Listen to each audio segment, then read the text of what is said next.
The lead inside a pencil isn't actually lead. It's mostly graphite, which was discovered in England in the mid-1500s, giving birth to the pencil industry.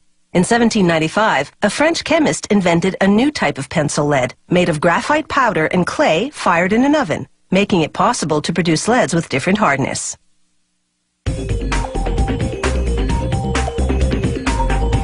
For the pencil's body, you need a type of wood that's soft enough to sharpen, yet strong enough not to bend under the writer's hand pressure. This German pencil factory uses cedar from California. The wood is 5 millimeters thick and arrives pre-cut in slats of 18 by 7 centimeters. One by one, the slats pass under a giant cutting wheel. It carves grooves that will become the channel down the middle that holds the lead. The next machine fills the grooves with glue, a special formulation that's slightly elastic. This cushions the lead so that it's less likely to break inside the channel. Every second slat moves on to another conveyor belt.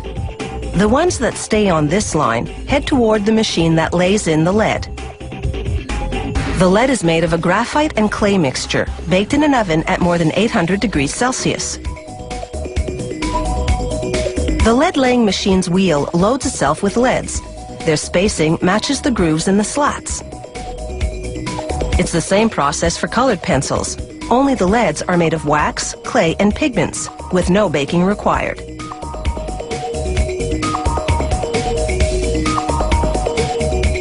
Now for the slats that move to that other conveyor belt. An automated arm flips each one over, slides it across a glue applicator, then drops it onto a leaded slat on the other conveyor belt.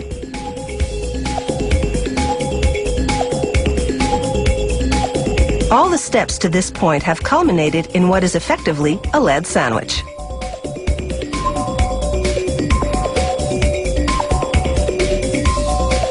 Now a plunger squeezes those sandwiches together with a full ton of pressure. It compresses them for an hour while the glue dries. After that, it's just a matter of slicing the sandwiches into pencils. This shaping machine makes the hexagonal profile in 2 steps. First, its upper cutter forms 3 sides on top, then its lower cutter shapes 3 sides on the bottom. As soon as the bottom side is cut, the pencils separate.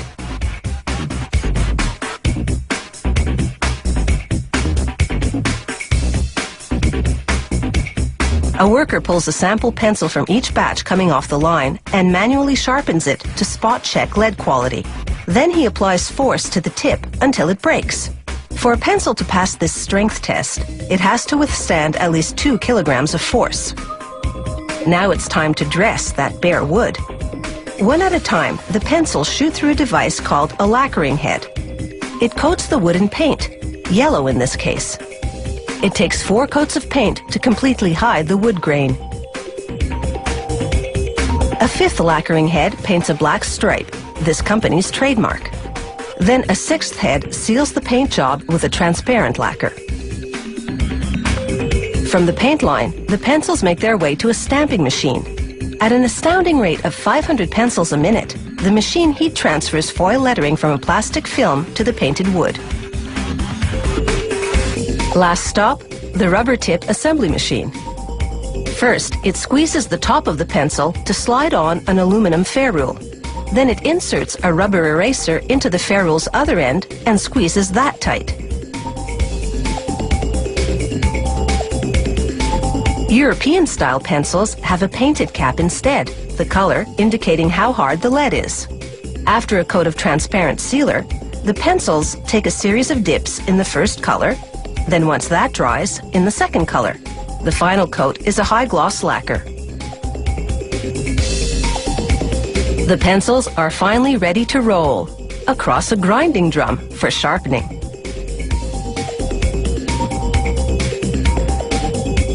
By the time they roll off, they're pointed perfection. Looking as good as they perform, today's pencils sure have the right stuff.